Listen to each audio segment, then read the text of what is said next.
നമ്മൾ ഉറങ്ങുമ്പോഴും, നമ്മൾ എഴുന്നേൽക്കുമ്പോഴും, നമ്മൾ നടക്കുമ്പോഴും എല്ലാ സമയത്തും നമ്മുടെ ഹാർട്ട് ബീറ്റ് ചെയ്യുന്നുണ്ട്. റെസ്പിറേഷൻ നടക്കുന്നുണ്ട്. എക്സ്ക്രീഷൻ നടക്കുന്നുണ്ട്. നിങ്ങൾ എപ്പോഴെങ്കിലും ആലോചിച്ച് നോക്കിയിട്ടുണ്ടോ? ഇതൊരു നിമിഷം സ്റ്റോപ്പ് ചെയ്താൽ എന്താ സംഭവിക്കാന്ന്? തീർച്ചയായിട്ടും നമ്മൾ മരിച്ചു പോകും. ഇത്തരത്തിലുള്ള പ്രോസസ്സുകളാണ് നമ്മുടെ ലൈഫ് നിലനിർത്താൻ സഹായിക്കുന്ന പ്രോസസ്സുകൾ. അതുകൊണ്ട് നമ്മൾ അതിനെ ലൈഫ് പ്രോസസ്സുകൾ എന്ന് വിളിക്കുന്നു. ഇനി എന്റെ ക്വസ്റ്റ്യൻ, നമുക്കൊരു ആർട്ടിഫിഷ്യൽ ആയിട്ടുള്ള ഒരു ലൈഫ് ക്രിയേറ്റ് ചെയ്യാൻ പറ്റുമോ? The answer is yes.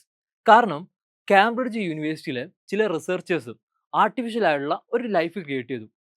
അതിനുള്ള എക്സാമ്പിൾ ആണ് എസ്റ്റരീഷ്യ കൊളൈ അഥവാ ഈക്വളൈ എന്ന് പറയും. ഈ ഒരു ബാക്ടീരിയ നമ്മുടെ ഇൻഡസ്ട്രിയിലും അതുപോലെ തന്നെ സോയിലൊക്കെ കാണുന്ന ഒരു ബാക്ടീരിയ ആണ്. ഇവരതിനെ ആർട്ടിഫിഷ്യൽ ആയിട്ട് ക്രിയേറ്റ് ചെയ്തു by using genetic engineering. Okay, now എന്താണ് സയൻസ് ഓഫ് ലൈഫ്? ഒരു വസ്തുവിനെ ജീവനുള്ളതാണോ ജീവനില്ലാത്ത വസ്തുവാണോ എന്ന് തീരുമാനിക്കുക ഈ 5 ക്യാരക്ടേഴ്സ് നോക്കിയിട്ടാണ്. അപ്പൊ നമുക്ക് ഏതൊക്കെയാണ് ക്യാരക്ടേഴ്സ് നോക്കാം. ഒന്നാമത്തെ ക്യാരക്ടറാണ് മൂവ്മെന്റ്. നമ്മൾ പലപ്പോഴും വിചാരിക്കുന്ന ഒരു കാര്യമാണ് മൂവ്മെന്റ് എന്ന് പറയുമ്പോൾ ഒരു ഭാഗത്തു നിന്ന് വേറൊരു ഭാഗത്തേക്ക് പോകുന്നതാണ്. പക്ഷെ തെറ്റി. ഇന്റേണൽ മൂവ്മെന്റുകളെയും നമ്മൾ മൂവ്മെന്റ് എന്ന് പറയും. ആ ഒരു കാരണം കൊണ്ടാണ് പ്ലാന്റ് ഒക്കെ ഒരു ലിവിങ് ഓർഗാനിസം ആയിട്ട് കൺസിഡർ ചെയ്യുന്നത്. രണ്ടാമത്തെ പോയിന്റ് ആണ് റെസ്പിറേഷൻ. മൂന്നാമത്തെ പോയിന്റ് ആണ് ഗ്രോത്ത്.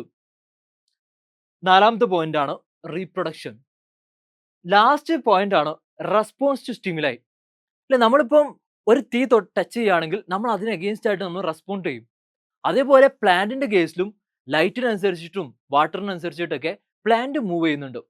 അപ്പോൾ ഈ ഒരു 5 ക്യാരക്ടേഴ്സും ഏതൊരു വസ്തുവാണോ ഒബേ ചെയ്യുന്നത് അവരെ നമുക്ക് ലിവിങ് ഓർഗാനിസം എന്ന് പറയാം.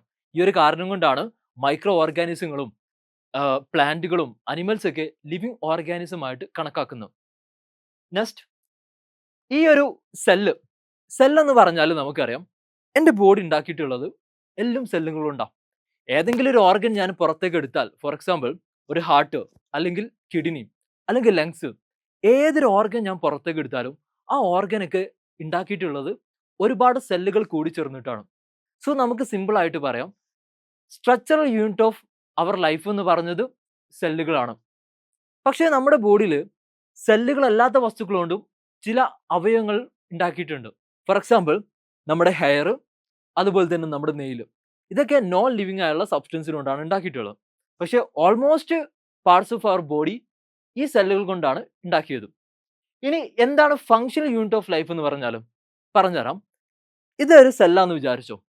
ഈ സെല്ലിന്റെ ഉള്ളിലായിരിക്കും നമ്മുടെ ബോഡിയിലുള്ള ഇമ്പോർട്ടൻ്റ് ആയുള്ള പ്രോസസ്സുകളൊക്കെ നടക്കുക. അതുകൊണ്ട് ഇതിനെ ഫങ്ഷണൽ യൂണിറ്റ് ഓഫ് ലൈഫ് എന്ന് പറയുന്നു. So simply cell is the structural and functional unit of life. Now എന്തൊക്കെയാണ് ലിവിങ് സെല്ലിലുള്ള എലിമെന്റ്സ്?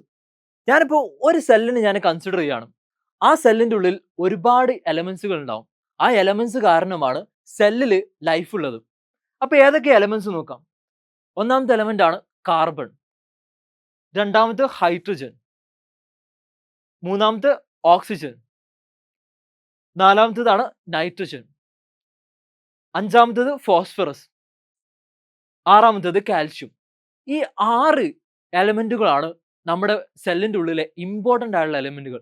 ഈ എലമെന്റുകൾ കൂടി ചേർന്നിട്ടാണ് ബയോ മോളിക്യൂളുകൾ ഫോം ചെയ്യുക. ഈ ബയോ മോളിക്യൂളാണ് നമ്മുടെ സെല്ലിലുള്ള എല്ലാ ഫങ്ഷൻസിനെയും കൺട്രോൾ ചെയ്യുക.